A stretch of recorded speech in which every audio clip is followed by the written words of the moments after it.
तर फर्स्ट मी काय करतो, इथे एक रिॲक्ट जेएसचं ऍप्लिकेशन आहे, ते ऍप्लिकेशन मी क्रिएट करतो. स्क्रीनकडे बघायचं, ओके. टाईप करायचा प्रयत्न करू नका, ऑनलाईन मेंबर तुम्ही पण, okay.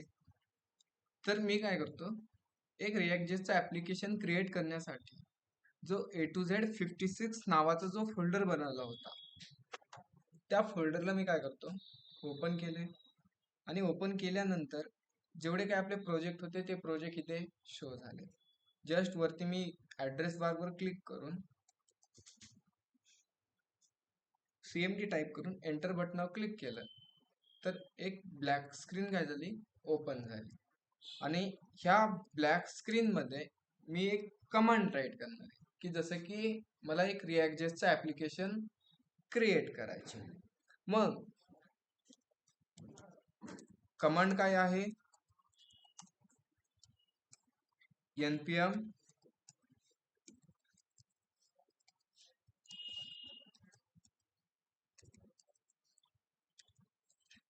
Let's npm create with @latest आणि इथे प्रोजेक्टला नाव देतो मी इथे डेट.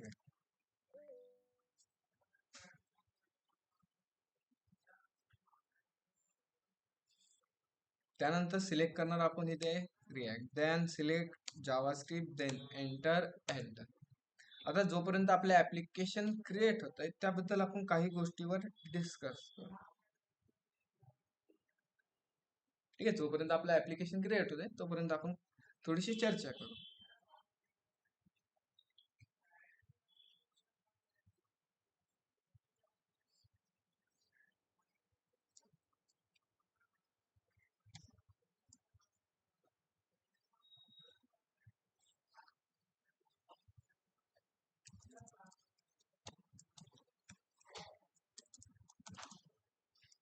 तर आपल्याला आज पाहिजे API. काय पाहिजे आज आपल्याला, API. मग API म्हणजे काय, काय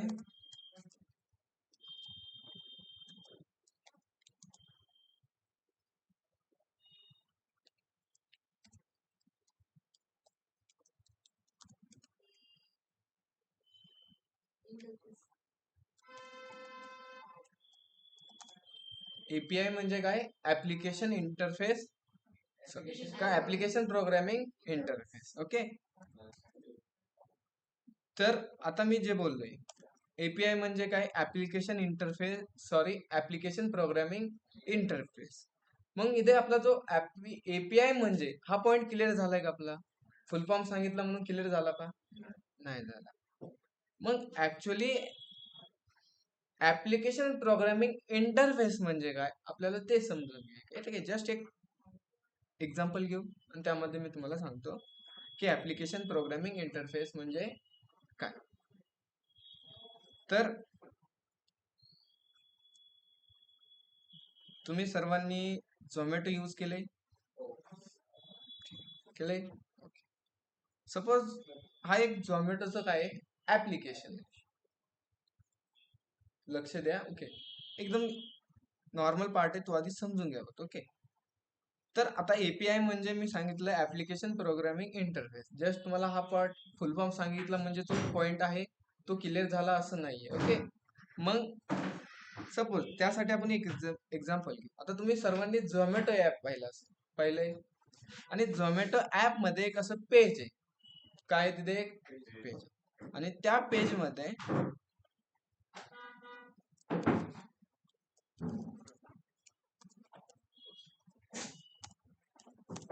त्या पेजवर काय आहे, ते ऑर्डर डिटेल आहे.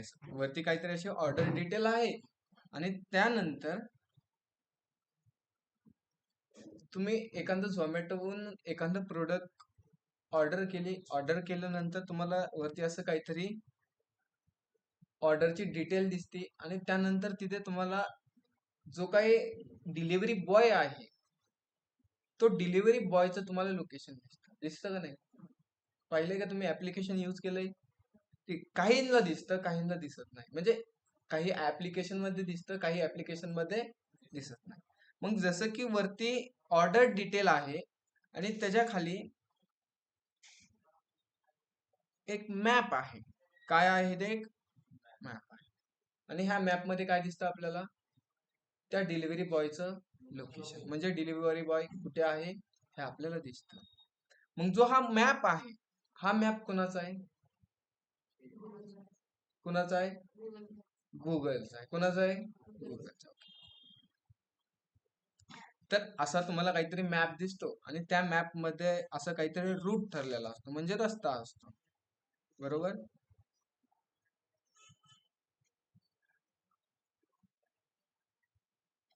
ओके. असं काहीतरी एक रूट असतो. ओके. त्यानंतर त्या रूटवर किंवा त्या रस्त्यावर आपला डिलिव्हरी बॉय कुठे आहे त्याचं असं काहीतरी आपल्याला शो केलं जात आहे. सपोज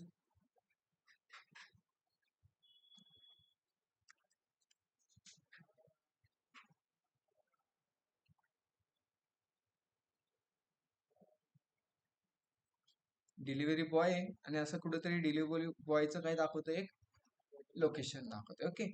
आणि त्यानंतर त्यामध्ये असं काहीतरी एक डेस्टिनेशन असतं की डिलिव्हरी बॉय कुठे पोहोचणार आहे, त्याला आपण डेस्टिनेशन. असं काहीतरी तुमच्या पुढे गुगल मॅप असतो. कशामध्ये? की जे ऑनलाईन फूड ऑर्डरिंग, सपोज आपण आहे झोमॅटोचं ऍप्लिकेशन.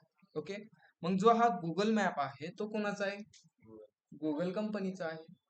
आणि जे हे पेज आहे किंवा जे आपलं हे ऑर्डरचं पेज आहे ते कोणाचं आहे? झोमॅटोचं आहे. मग जी काही झोमॅटो कंपनी आहे त्यांनी काय केलं की जो गुगल मॅप किंवा गुगल कंपनी आहे त्या कंपनीकडून त्यांनी काय घेतलंय? मॅप घेतलाय. म्हणजे जी काही गुगल कंपनी आहे त्या कंपनीने झोमॅटो कंपनीला काय दिलंय? डेटा दिलाय. काय दिलाय? डेटा दिलाय. मॅप म्हणजे डेटा आहे ना, असं म्हणू शकतो ना आपण जस्ट. मग इथे काय झालंय की जे झोमॅटो कंपनी आहे आणि जे गुगल कंपनी आहे ते काय झाले तिथे कनेक्ट झाले. कनेक्ट म्हणू शकतो किंवा जे गुगल कंपनी आहे त्या गुगल रेकॉर्डिंग राहिली आपली आहे ना? चालू आहे.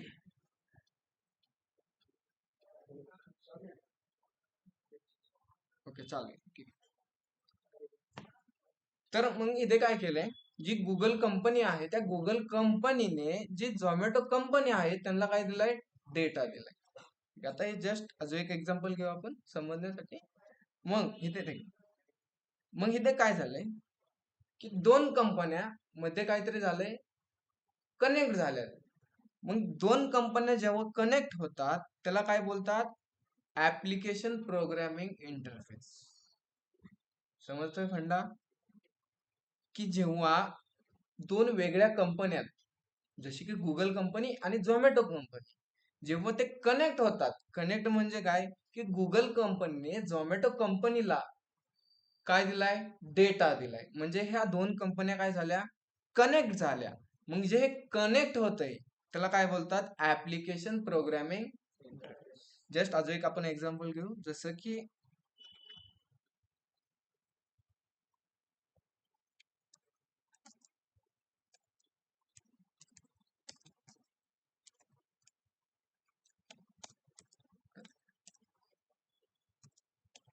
जी काय अमेझॉन कंपनी आहे किंवा मी ते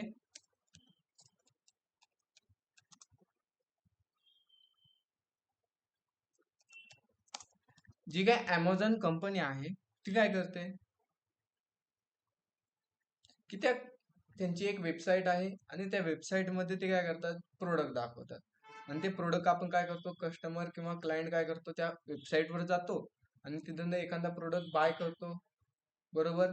आणि बाय केल्यानंतर तो प्रोडक्ट एक डिलिव्हरी बॉय घेऊन येतो. येतो ना घेऊन? मग तो डिलिव्हरी बॉय जो प्रोडक्ट घेऊन येतो तो अमेझॉनचा टी शर्ट घालून येतो का? कोणाचा येतो घालून मग? ई कार्डचं घालून येतो. जस्ट आता ई कार्ड काय आहे की जशी अमेझॉन कंपनी किंवा एक सपोज एखादी कंपनी आहे ती बॉटल बनवते, दुसरी कंपनी आहे ती काहीतरी आपल्याला ड्रिंक बनवते, आणि या दोन्ही कंपन्या असं वेगवेगळ्या काहीतरी यूज करतात. मग त्याच प्रकारे जी अमेझॉन कंपनी आहे ती कंपनी डिलिव्हरीचं काम नाही करत. काय करत नाही ते? डिलिव्हरीचं काम नाही करत. त्यांची फक्त काय आहे, एक वेबसाईट आहे आणि त्या वेबसाईट मध्ये एखाद्या युजरने किंवा क्लायंटने प्रोडक्ट ऑर्डर केला आणि तो प्रोडक्ट डिलिव्हरी करायला कोण येतंय तिथे, जी ई कार्ड नावाची कंपनी आहे.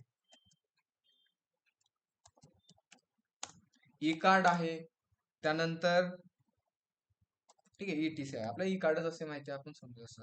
मग जो काही ई कार्ड कंपनी आहे, शिपिंग कंपनी, ते काय करते, नुसते प्रोडक्ट डिलिव्हरी करते.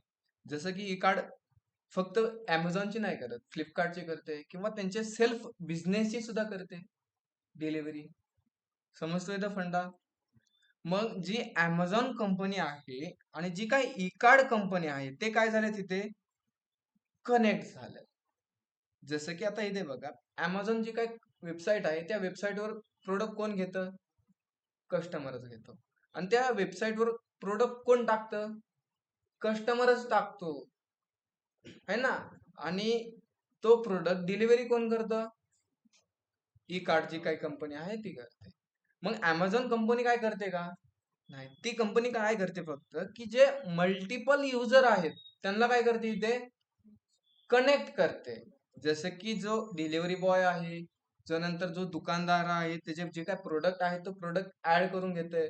परत जो काय कस्टमर आहे त्या कस्टमरला ते काय करतात, तो प्रोडक्ट देतात. मग इथे काय झालं, की 4-5 युजर काय झाले तिथे कनेक्ट झाले किंवा 4-5 कंपनी काय झाल्या त्यांनी कनेक्ट केल्यात. मग ह्याच मेथडला काय म्हणतात, ऍप्लिकेशन इंटरफेस प्रोग्राम. ओके, समजलं इथे काय असतं एपीआय म्हणजे, फुल फॉर्म झाला या, फुल फॉर्मच समजला का. जे दोन कंपन्या कनेक्ट होतात त्या मेथडला ऍप्लिकेशन इंटरफेस प्रोग्रामिंग म्हणतात. जसं की ॲमेझॉन, ई कार्ड, हे सगळ्या वेगळ्या कंपन्या. ओके, नसेल समजलं अजून जस्ट अजून एक एक्झाम. मग त्याच प्रकारे जसं की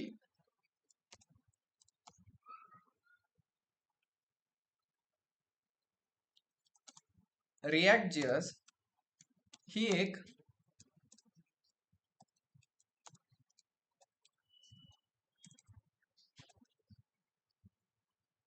काय झालं, रिॲक्ट जेएस ही काय एक फ्रंट एंड टेक्नॉलॉजी आहे. ओके, त्यामध्ये आपण काय करतो, फॉर्म बनवतो किंवा अशी काहीतरी UI बनवतो, ठीक आहे ना. असं काहीतरी भरपूर सारे आपण फ्रंट एंडची डिझाईन करतो. मग जो हा फ्रंट एंड आहे त्या फ्रंट एंडला बॅक एंडशी कनेक्ट करायचे असेल, जसं की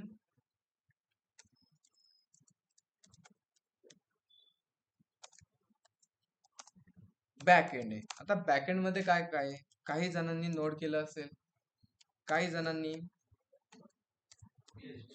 PHP केलं असेल, काही जणांनी पायथॉन केलं असेल. बस एवढंच. ओके,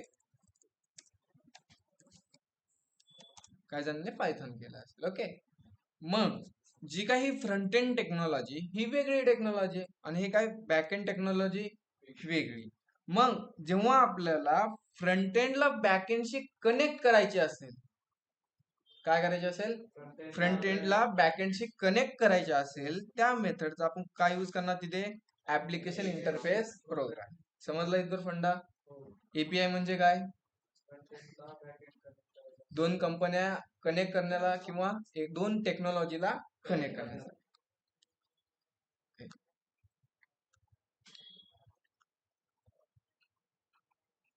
मग जसं की आपल्याला एपीआय ला हँडल करण्यासाठी, जसं की आपल्याला एपीआय हँडल करण्यासाठी 3 गोष्टीची गरज असते. ठीक आहे, जस्ट ओव्हरव्ह्यू समजून घ्या.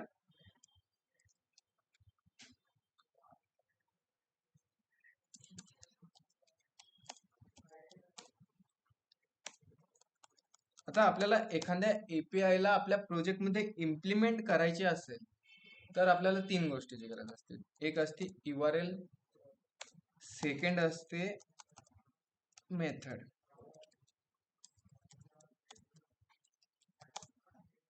आणि थर्ड असतो डेटा.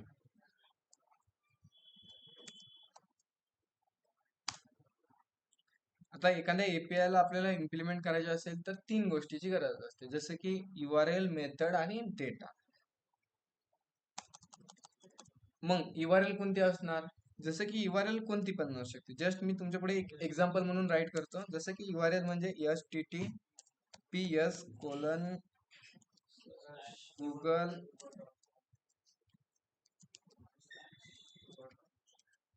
गुगल. आता जी ही URL आहे म्हणजे कोणती पण URL म्हणजे API नसते बरं का.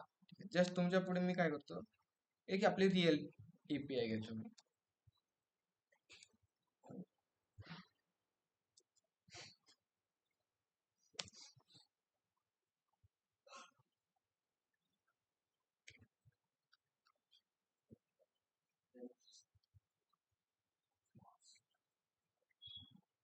जस्ट ही एक URL आहे आणि त्या URL मध्ये आपल्याला असा काहीतरी डेटा भेटणार. जस्ट मी URL तुम्हाला डेमो म्हणून फक्त दाखवतो इथे. ठीक आहे.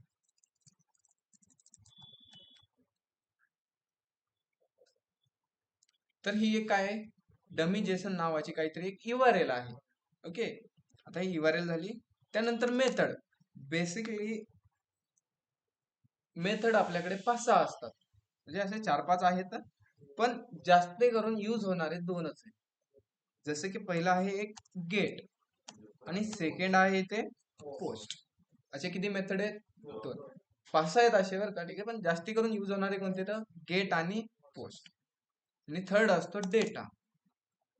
मग डेटामध्ये आपल्याला डेटा द्यायचा असेल तर जस्ट डेटा आपण देणार एका ऑब्जेक्ट मध्ये डेटा. जस्ट समजलंय तुम्हाला? काय समज असेल, काय देण्यात ठेवायचे की API म्हणजे काय, 2 कंपन्यांमध्ये जे कनेक्शन होतं किंवा जे कनेक्ट होतात त्याला आपण होणाऱ्या मेथडला काय म्हणतात, ऍप्लिकेशन प्रोग्रामिंग इंटरफेस. किंवा फ्रंट एंडला बॅक एंडशी कनेक्ट करण्याला जी मेथड यूज होते त्याला आपण म्हणतात काय म्हणतात, ऍप्लिकेशन प्रोग्रामिंग इंटरफेस. समजलाय फंडा? आणि जे कनेक्ट होते ते कशा थ्रू होते, तेच ऍप्लिकेशन प्रोग्रामिंग इंटरफेस. आणि त्याला आपल्याला प्रोजेक्टमध्ये इम्प्लिमेंट करायचे असेल तर 3 गोष्टीची गरज असते, जसे की URL, मेथड आणि डेटा. समजलं इथं? Just okay.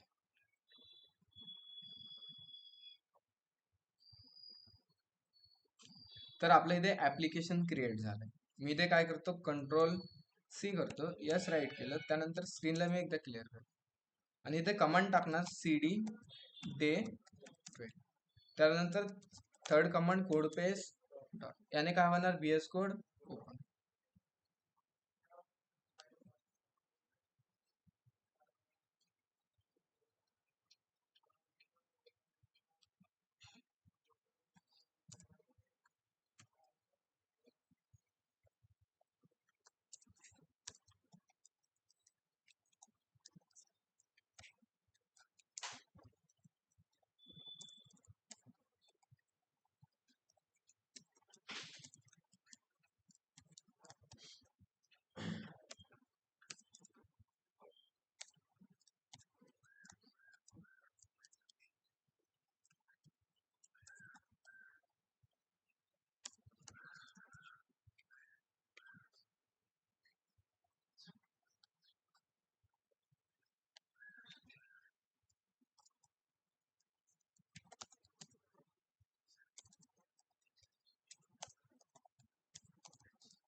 ठीक आहे, काय चर्चा झाली इकडे लक्ष द्या.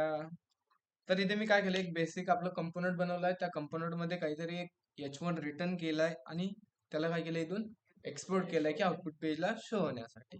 त्यानंतर app.css फाईल मधून, दोन्ही फाईल मधून CSS आपल्याला नको आहे, त्यामुळे मी दोन्ही फाईल मधून CSS रिमूव्ह केली.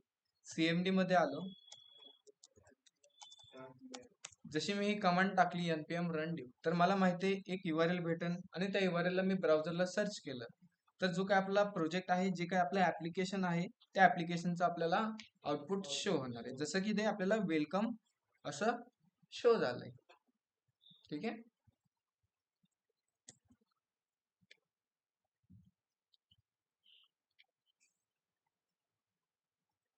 तर API मध्ये 3 आपण मेथड यूज करतो किंवा 3 काहीतरी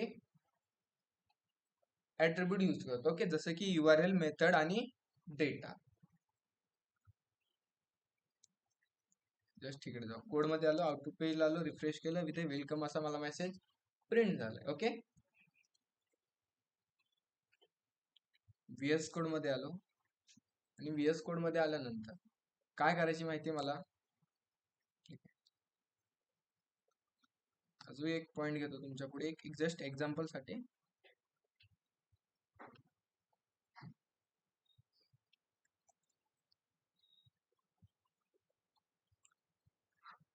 एक हे तुमचं अमेझॉनचं काय एक पेज आहे आणि त्या पेज वरती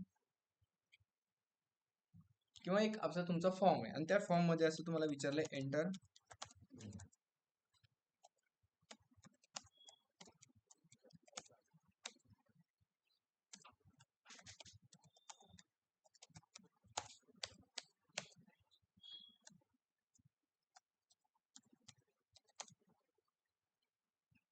असा काहीतरी एक तुमचा फॉर्म आहे आणि त्या फॉर्म मध्ये 3 इनपुट बॉक्स आहे आणि त्यानंतर इथे काय एक तुमचं बटन आहे.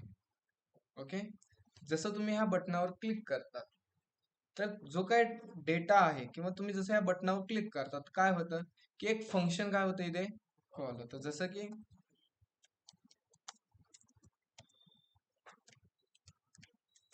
सबमिट फॉर्म नावाचं एक फंक्शन कॉल होतं आणि त्या फंक्शनच्या आतमध्ये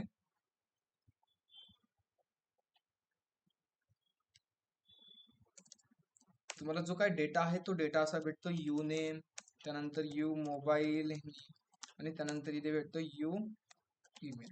ह्या प्रकारे तुम्हाला असा काहीतरी डेटा भेटतो. कधी भेटतो? सबमिट बटनावर क्लिक केल्यानंतर.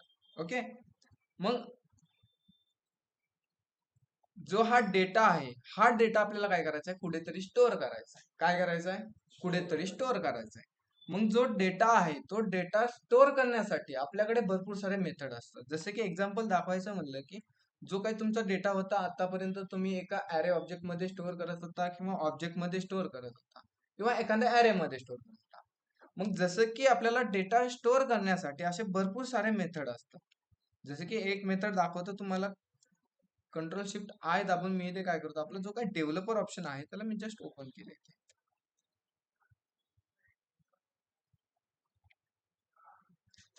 आणि इथे बघा जो आपला गुगल मीट आहे त्या गुगल मीटनी काय केलंय की आपल्या लोकल पीसी मध्ये त्यांनी काहीतरी आपल्या पीसी मध्ये डेटा स्टोअर केलाय. काय केलं इथे? डेटा स्टोअर केलाय. जसं की डेटा स्टोअर करण्याचे भरपूर सारे टाईप असतात. इथे लोकल स्टोरेज आहे, त्यांनी बघा काहीतरी फॉर्मॅट मध्ये छोटा छोटा डेटा काय केला त्यांनी स्टोअर केला. जसं की इथे कुकी मध्ये आलो आणि कुकी मध्ये पाहिलं तर तिथे बघा त्यांनी असं छोटे छोटे काहीतरी डेटा काय केलाय स्टोअर केलाय. मग आपला फंडा काय होता की आपण जो आपला हा फॉर्म आहे तो फॉर्म मधला डेटा आपल्याला कुठेतरी स्टोअर करायचा आहे. कुठेतरी म्हणजे काय की डेटाबेस मध्ये. मग डेटाबेस मध्ये स्टोअर करायचा असेल तर जो आपला हा फॉर्मचा डेटा आहे तो फॉर्मचा डेटा आपल्याला सर्व्हरला पाठवायला लागणार. कुठे? जस्ट आपण इकडे जाऊ कोड मध्ये आलो. जस्ट इथे एक मी फॉर्म बनवतो. फॉर्म बनवण्यासाठी इथे घेतला एक मी फॉर्म टॅग घेतला. ओके, त्या फॉर्म टॅगच्या आतमध्ये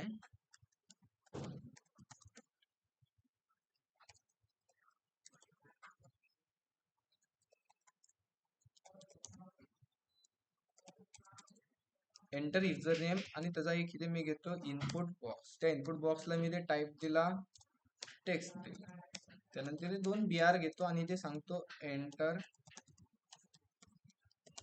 मोबाईल. एक BR घेतला आणि त्याच्यासाठी एक इनपुट बॉक्स घेतला, त्याला टाईप दिला इथे मी नंबर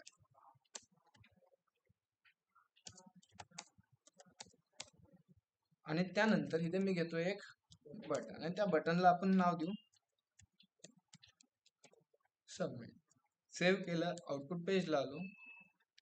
एकदा जस्ट इथे मी आउटपुट पेज कुठे आपल्या इथे. ओके, सेव्ह केलं, रिफ्रेश केलं, आउटपुट पेजला आलो तर इथे आपला एक नॉर्मलचा काय झालाय फॉर्म क्रिएट झालाय. ओके, आपण ह्या बनवला होता, इथून मागे पण बनवला होता. ठीक आहे, बनवलाय फॉर्म आणि त्या फॉर्म मध्ये मी अशी काहीतरी एक युजर नेम राईट, त्यानंतर एक मोबाईल नंबर असा मी रॅन्डम काहीतरी राईट केला. जसं मी ते सबमिट बटनावर क्लिक केले जसं इथे मी सबमिट बटनावर क्लिक केलं तर काय झालं, इथे डेटा निघून गेला. ओके, आता इथे बघा, इथे काय URL मध्ये बघा. ओके, जस्ट मी इथे एकदा डबल आलो,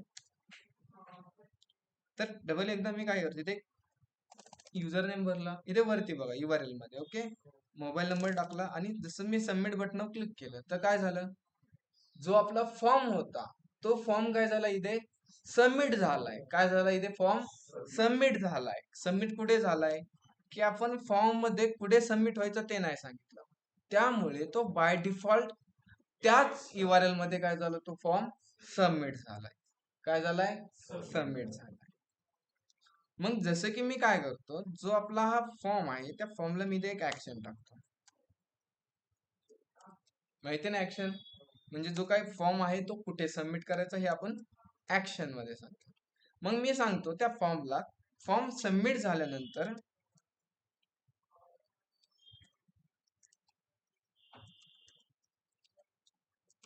कुठे जायचं, google.com.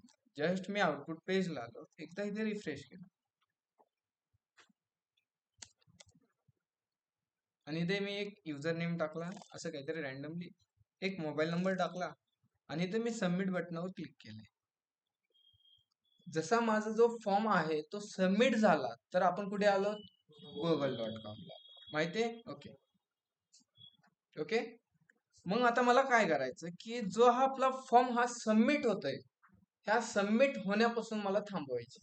जसं की फॉर्मची फंक्शनॅलिटी माहिती ना तुम्हाला, जसं की इनपुट बॉक्स मध्ये आलो, मी एंटर बटनावर क्लिक केलं तर माझा फॉर्म काय झाला, इथे सबमिट झाला. माहिती ना तुम्हाला, की आपण इनपुट बॉक्स मध्ये काही टाईप केलं आणि इथून डायरेक्ट एंटर केलं तर जो आपला फॉर्म असतो तो फॉर्म काय होतो, डायरेक्टली सबमिट होतो.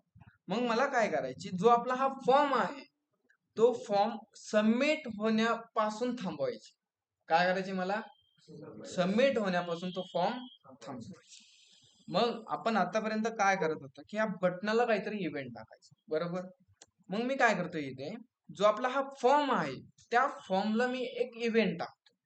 काय टाकतो मी फॉर्मला, जसं की त्या फॉर्मला मी इव्हेंट टाकतो, जसा तो आपला फॉर्म सबमिट होईल त्याच्या आधी एक इव्हेंट कॉल होईल. कोणता, इव्हेंट ऑन सबमिटचा. आणि जसा हा इव्हेंट कॉल होईल तर एक फंक्शन कॉल होईल, कोणतं,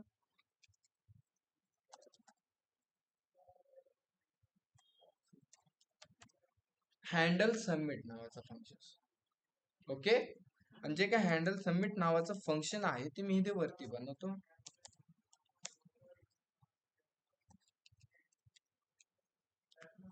फंक्शन हँडल सबमिट, आणि त्या हँडल सबमिट मध्ये मी इथून घेतो ई म्हणजे काय, ई म्हणजे काय, इव्हेंट. ओके, ई म्हणजे काय, इव्हेंट. पूर्ण राईट करू शकतो आपण इव्हेंट. अरे आय थिंक आपण इव्हेंट पूर्ण राईट नाही करू शकतो. ओके, जस्ट आपण इथे काय घेतलंय, इव्हेंट घेतलंय. म्हणजे जसा आपला हा फॉर्म सबमिट होणार तर एक हँडल सबमिट नावाचं फंक्शन काय होणार, इथे कॉल होणार आहे. ओके, समजतं इथे. आणि त्या हँडल सबमिट नावाच्या फंक्शन मध्ये मी काय सांगतो, इथे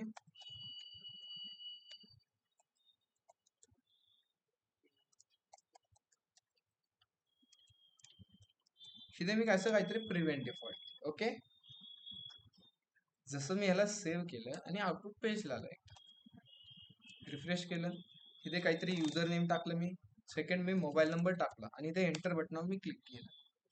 काय होतंय का, इथे बघा बटनावर क्लिक केलं, काय होतंय का, म्हणजे काय झालं, इथे जो आपला फॉर्म सबमिट होत होता तो सबमिट होण्यापासून तो आपला फॉर्म काय झालाय, थांबलाय. काय झालाय, का थांबलाय, की जी आपण ही लाईन राईट केली ना, e.prevent default, ही लाईन काय करते, की जो आपला फॉर्म आहे त्या फॉर्मला सबमिट होण्यापासून थांबवते.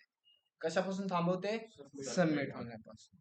मग आता मी जो फॉर्म आहे त्या फॉर्मला सबमिट होण्यापासून मी थांबवतोय. मग आपण इथे काय करू, खाली की इथे व्हेरिएबल बनवतो मी वरती, जस्ट त्या इनपुट बॉक्सला मी असे काहीतरी ऑन चेंज नावाची इव्हेंट बनवतो. ऑन चेंज, त्यामध्ये एक ॲरो फंक्शन, त्यामध्ये इव्हेंट पास करू आणि सेट नेम नावाच्या फंक्शनला ई मधून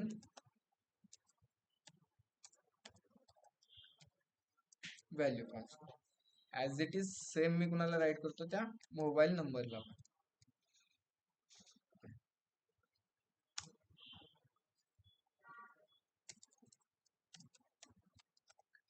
आणि त्यांच्या इथे मी 2 व्हेरिएबल बनवतो वरती, जसं की कॉन्स्ट स्क्वेअर ब्रॅकेट त्याच्या आतमध्ये नेम, परत त्याचा असेल एक सेट नेम नावाचा फंक्शन इक्वल टू कोणाचा यूज करून बनवायचे, यूज स्ट्रिंग, त्यामध्ये स्ट्रिंग राहणार. आणि सेकंड व्हेरिएबल असेल इथे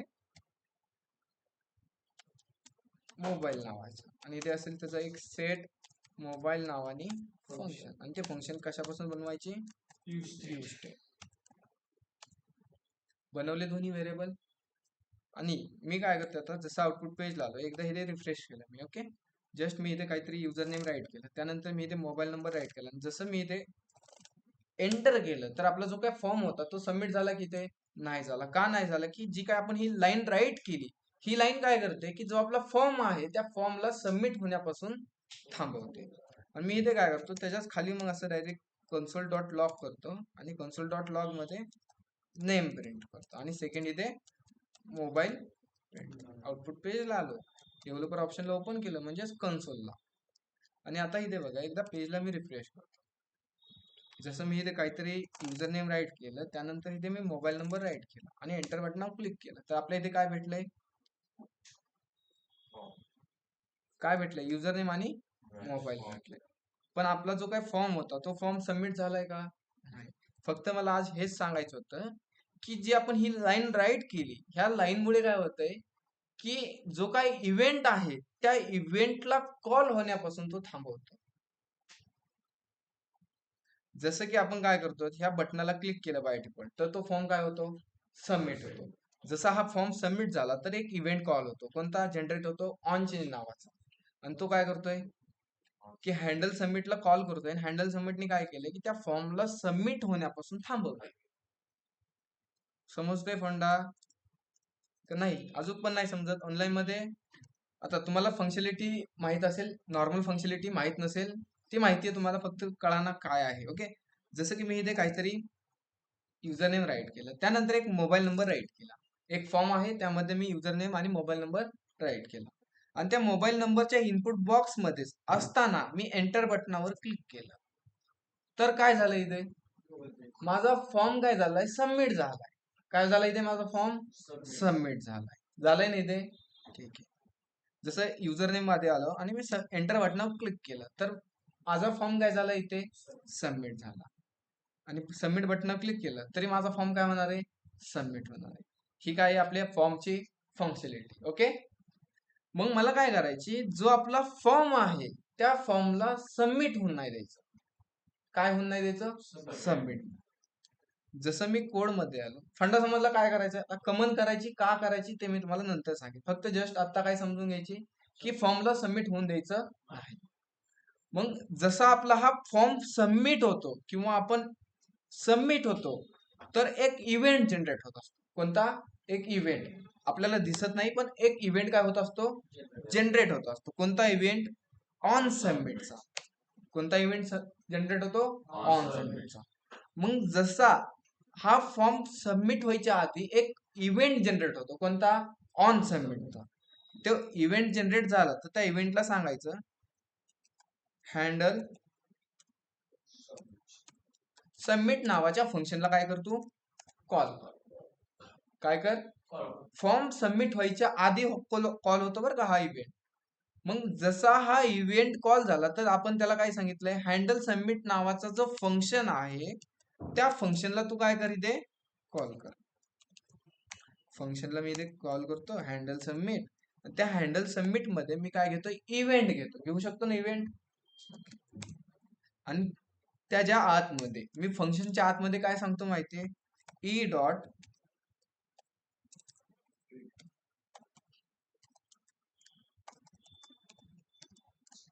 प्रिव्हेंट डिफॉल्ट असं मी काहीतरी राईट केलं. जसं मी आउटपुट पेजला आलो, एकदा रिफ्रेश केलं मी पेज, पहिल्यांदा करतो ओके. आणि इथे मी आता युजर नेम राईट केला आणि एंटर बटनावर क्लिक केलं. फॉर्म सबमिट होतोय का? नाही. जसं मी इथे काहीतरी टाईप केलं, मोबाईल नंबर टाईप केला, एंटर बटनावर क्लिक केलं, फॉर्म सबमिट झाला. आणि सबमिट बटनावर क्लिक केलं तरी फॉर्म सबमिट झाला का? नाही. होतोय का फॉर्म सबमिट? नाही. मग मी इथे काय करतो, त्या फंक्शनच्या आतमध्येच एक मेसेज राईट करतो खाली इथे console.log. काय मेसेज राईट करतो?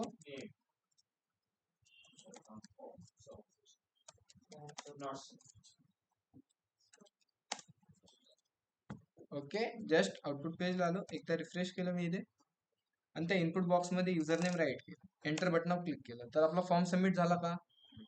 त्याला आपण काय केलं, सबमिट होण्यापासून थांबवलाय.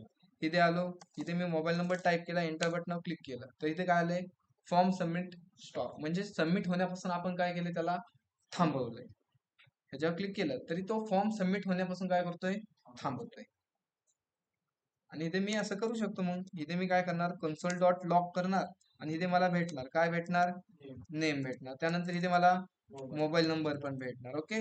आउटपुट पेजला आलो, एकदा मी इथे रिफ्रेश केलं,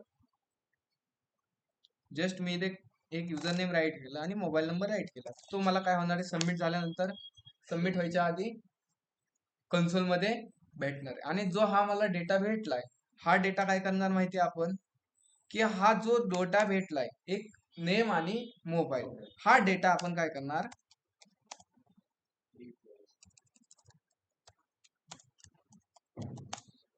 एपीआय ला पाठवणार. काय करणार, एपीआय ला पाठवणार. फंडा समजतोय? अजून बी कन्फ्युज होतात? ठीक आहे, आता एपीआय ला पाठवणं हा पुढचा पॉइंट झाला आपला. पण जस्ट समजलं इथे काय होतंय, राजश्री समजलंय? जस्ट आपला फॉर्म सबमिट होऊन देत नाही. जसं आपला फॉर्म सबमिट होतो, अजून बी कन्फ्युज आहे. आपण पाहत होतो एपीआय, काय पाहत होतो, एपीआय. आणि आता एपीआय मध्ये एखाद्या एपीआय ला कॉल करायची असेल तर आपल्याला 3 गोष्टीची गरज असते. कोणत्या कोणत्या? URL ची असते, त्यानंतर मेथडची असते आणि त्यानंतर डेटाची असते. मग दोन जे ह्या मेथड आहेत, जसे की कोणती कोणती मेथड आहे, मग जी ही गेट मेथड आहे, ती गेट मेथड आपण कशासाठी यूज करणार माहितीये, की डेटा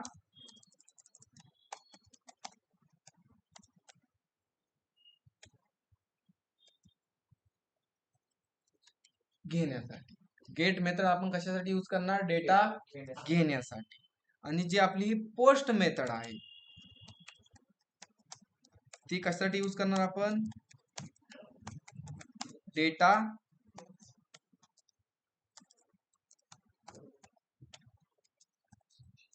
देण्यासाठी. समजले दोन फंडे यातले, की आपल्याला एखाद्या एपीआय ला इम्प्लिमेंट करायचे असेल, एक URL लागते, सेकंड लागते मेथड आणि तिसरा लागतो डेटा. त्यामधलं तुम्हाला आता समजले. मेथड मध्ये 2 टाईप असतात, एक असते गेट आणि दुसरी असते पोस्ट. मग जी ही गेट मेथड असते, ती गेट मेथड कशासाठी यूज होते, डेटा घेण्यासाठी. अरे इथे लिहिलंय ना सिरियल, डेटा घेण्यासाठी. आणि जी काय पोस्ट आहे ती कशासाठी, डेटा देण्यासाठी. समजलं एवढा फंडा? ओके. तर मी ह्यामध्येच राईट करू का, नवीन बनवायचा प्रोजेक्ट यातच बनवू मी, पक्का? जस्ट मी याला रिमूव्ह करतो.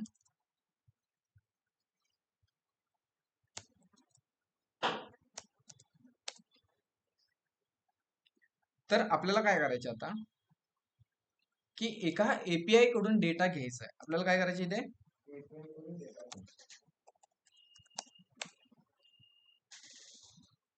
तर एपीआय कडून आपल्याला डेटा घेण्यासाठी बेसिक आपण जावास्क्रिप्ट मध्ये पण करू शकतो.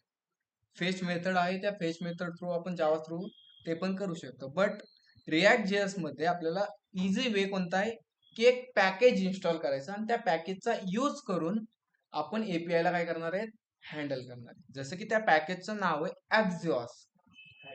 काय नाव आहे त्या, ॲक्झिओस. आता ॲक्झिओस जे पॅकेज आहे, त्या पॅकेजचा यूज करून आपण काय करणार आहे, एपीआय ला हँडल करणार आहे. आणि एपीआय काय करते, की डेटा घेते आणि डेटा देते. मग जसं की इथे बघा, 22 दिवसापूर्वी काहीतरी ॲक्झिओसला अपडेट आले. ठीक आहे. मागं तुम्ही एक चर्चा होती की ॲक्झिओस मध्ये काहीतरी हॅक झाली, ॲक्झिओसची कंपनी काहीतरी बग येतोय. कदाचित तुम्ही ऐकलं असेल, नसेल ऐकलं काही प्रॉब्लेम नाही. जस्ट मार्केटमध्ये आता एक रिअल घटना आहे ते हा एनपीएम तेच ऍक्झिओस तिथेच यूज होतं ना. ओके. तर जे आपलं ऍक्झिओस आहे त्या ऍक्झिओसच्या पॅकेजचा यूज करून आपण काय करणार आहे, एपीआय ला हँडल करणार आहे. मग जसं की आपण व्हेरिएबल बनवण्यासाठी इथे यूज स्टेटचा यूज केला. कोणाचा? यूज स्टेटचा. कुठून इम्पोर्ट केला त्याला? फ्रॉम रिॲक्ट मधून. मग जसा आपला जो ऍक्झिओस आहे त्या ऍक्झिओसला इम्पोर्ट करायचे असेल, कुणाला? ऍक्झिओसला इम्पोर्ट करायची असेल तर आपल्याला त्याला डाउनलोड करायला लागेल. काय करायला लागेल? डाउनलोड करायला. इथे आपल्याला इम्पोर्ट करायची असेल तर त्याला काय करायला लागेल? डाउनलोड करायला लागेल. मग डाउनलोड करण्यासाठी आपण एक कमांड आहे npm i जसे की मी कमांड कॉपी केली, आपल्या सीएमडी मध्ये आलो, सर्व्हरला स्टॉप केलं, कंट्रोल सी दाबलं आणि ती कमांड मी इथे पेस्ट केली, npm i exhaust. जशी मी ही कमांड टाकली तर आपल्या पीसी मध्ये 27 पॅकेज ऍड झाले. दिसतात इथे? झालेत ना ऍड? ओके. तर जो काय आपला प्रोजेक्ट आहे त्या प्रोजेक्टला मी रिएक्झिक्यूट करतो npm run देऊन. ओके. जे आपण पॅकेज इन्स्टॉल केले त्या पॅकेजला इम्पोर्ट करण्यासाठी, जसं की मी या वेबसाईट मध्ये आलो, त्या वेबसाईट मध्ये बघा इन्स्टॉलिंग दिसतं इथे.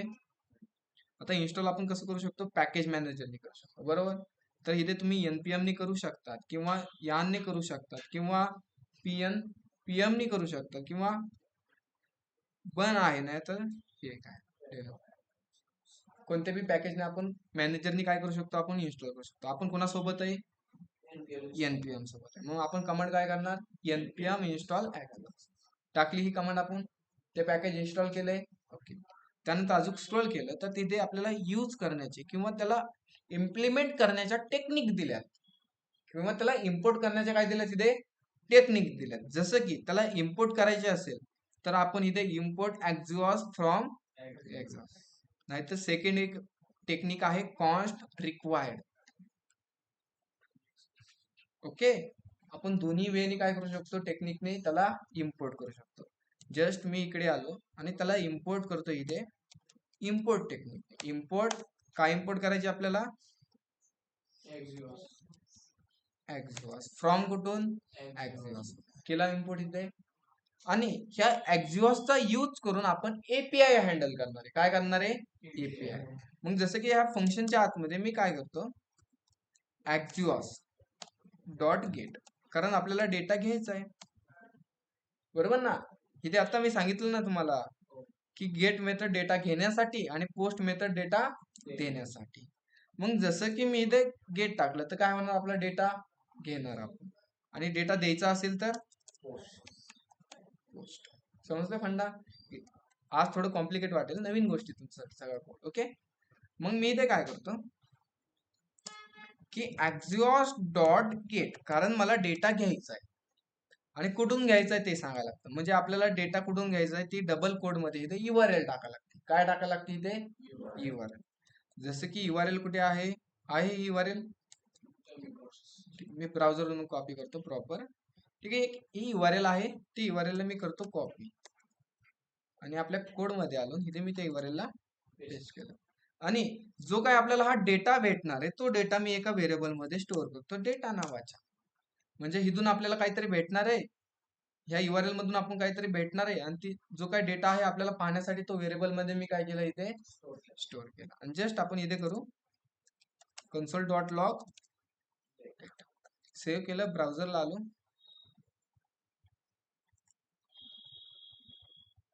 आणि एकदा इथे मी रिफ्रेश केलं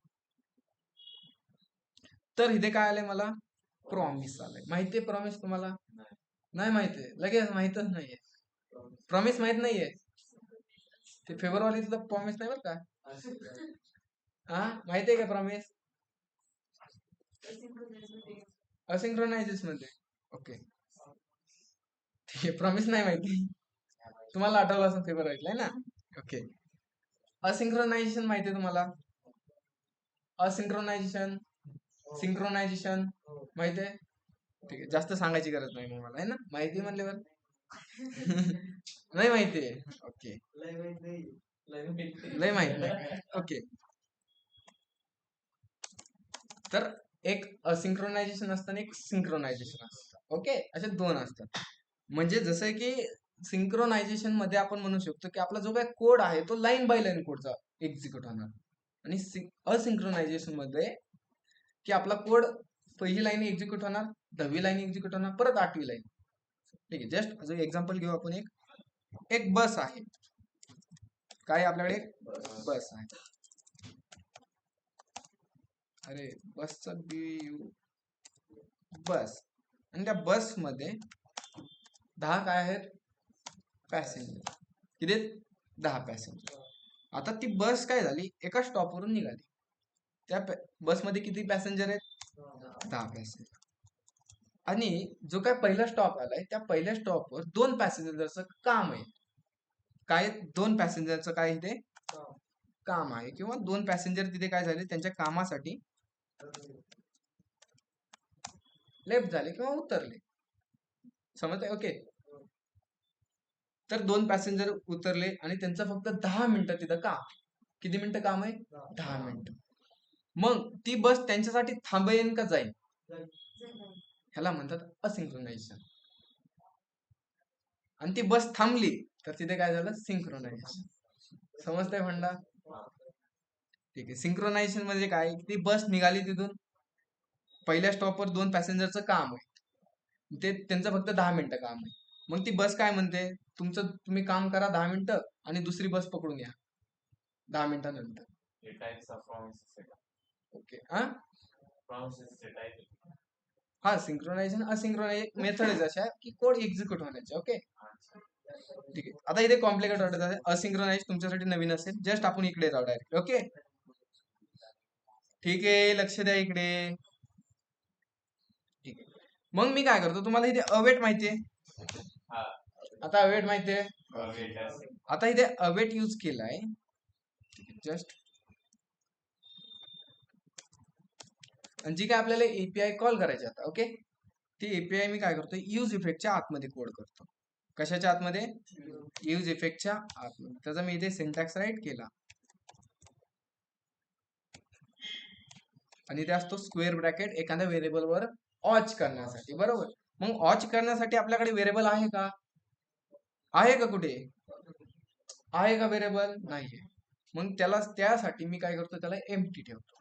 आपल्याकडे व्हेरिएबलच नाही वॉच करण्यासाठी, मग त्याला मी काय ठेवलं इथे एम्प्टी ठेवलं. आणि जे आपलं काम आहे एपीआयचं त्याच्या आतमध्ये राईट कर. ओके, जसं की axios डॉट गेट, आणि इथून आपल्याला ह्या URL मधून काहीतरी डेटा घ्यायचा आहे, आणि जो काही डेटा येणार आहे तो डेटा ह्या व्हेरिएबल मध्ये तू काय कर, स्टोअर कर. ओके, आता तुम्हाला सर्वांना अवेट माहित असेल, माहितीये, म्हणजे याला सिंक्रोनायझेशन. ओके, अवेट आणि अवेट यूज केले म्हणजे तिथे काय यूज करायला लागणार आहे, मी ते असिंग राईट करतो. ओके, आणि इथे खाली आपण करू कन्सोल डॉट लॉग, कुणाला डेटाला. सेव्ह केलं, आउटपुट पेजला आलो, जस्ट एकदा रिफ्रेश केला. ठीक, एरर आलाय तो जाऊन द्या. ठीक आहे, जो एरर आहे ते जाऊन द्या. आपल्या स्क्रीनवर पण काही नाही आउटपुट आहे ना, जस्ट आउटपुट साठी मी आउटपुट पेज आलो. ठीक आहे, काही एरर असल्यामुळे आपल्याला ते आउटपुट दिसले नाही, पण त्या एपीआय मधून किंवा त्या URL मधून आपल्याला काहीतरी डेटा आलाय, दिसतोय इथे तुम्हाला, जो आपण कन्सोल केला होता तो आलाय नाही ते डेटा. त्या डेटाच्या आतमध्ये बघा भरपूर सारा आलाय. आता इथे असिंक्रोनायझेशन, ठीक आहे, काय एरर आलाय मी एकदा चेक करतो. जस्ट ही काय झाली, सिंक्रोनायझेशन मेथड झाली. आता असिंक्रोनायझेशन मेथड कशी, आपल्याला सिंक्रोनायझेशन मेथडला फॉलो नाही करायचं, आपल्याला कोणती मेथड फॉलो करायची, असिंक्रोनायझेशन. मग त्यासाठी मी असिंकला काढतो. आता असिंक्रोनायझेशन म्हणजे काय, की तुमचं काम आहे ते काम करा आणि दुसरी बस पकडून काय करा तुम्ही या, बरोबर ना. ठीक आहे, मग आपण काय करणार की ती एपीआय इथे काय झाली, गेट मेथडनी त्या एपीआय ला काय टाकले, रिक्वेस्ट टाकली रिक्वेस्ट, आणि जो काय रिक्वेस्ट आहे ती रिक्वेस्ट कुणाला टाकली, सर्व्हरला टाकली. सर्व्हर काय करतो, त्याच्यावर काहीतरी प्रोसेस करतो आणि फ्रंट एंडला परत रिस्पॉन्स देतो. समजते की नाही, काय फ्रंट एंड काय करतो, सर्व्हरला रिक्वेस्ट टाकतो, त्या रिक्वेस्टवर सर्व्हर प्रोसेस करतो, आणि प्रोसेस केल्यानंतर फ्रंट एंडला तो रिस्पॉन्स देतो. हे तर नॉर्मल माहिती ना. मग इथे काय झालं की त्या एपीआय ला काय टाकली, एक रिक्वेस्ट टाकली कशाची, की ह्या URL मधून काहीतरी डेटा काय करतो, घेऊन या. ओके. मग तो डेटा आणण्यासाठी काय लागणार आहे, तिथे टाइम लागणार आहे. काय लागणार आहे, टाइम लागणार आहे. मग जी काय टाइम लागणार आहे त्याला मी काय करतो, त्या प्रॉमिसला मी एका फंक्शन मध्ये कन्वर्ट करतो, देन. कशामध्ये, देन मध्ये. देन काय, हा एक फंक्शन आहे. म्हणजे तुमचं जे काही काम आहे, तुम्हाला 10-15 मिनिटं लागणार आहेत, ह्या डेटाला यायला किती मिनिटं लागणार आहे, 10 ते 15 मिनिटं लागेल. जसं आपण समजू काहीतरी टाइम लागणार आहे. मग जसा टाइम लागणार आहे, जसा तुझा डेटा आणून झाला, तर तू काय करायचं, जे हे देन नावाचं फंक्शन आहे त्या फंक्शनला काय करायचं, एक्झिक्यूट करायचं. आणि त्या फंक्शनच्या आतमध्ये असणारे एक ॲरो फंक्शन, आणि त्या ॲरो फंक्शन मध्ये जस्ट रिस्पॉन्स. म्हणजे काय, की तुला जो टाइम लागणार आहे डेटा आणायला, तो टाइम घे तू, आणि डेटा आल्यानंतर काय कर, नवीन बस पकडून तू ये. म्हणजे नवीन बस म्हणजे काय, की तो डेटा आल्यानंतर जो काय हा ॲरो फंक्शन आहे, त्या ॲरो फंक्शनला काय करतो, एक्झिक्यूट कर. किंवा त्या देन फंक्शनला काय करतो, एक्झिक्यूट. आणि त्या एक्झिक्यूट मध्ये मी सांगतो,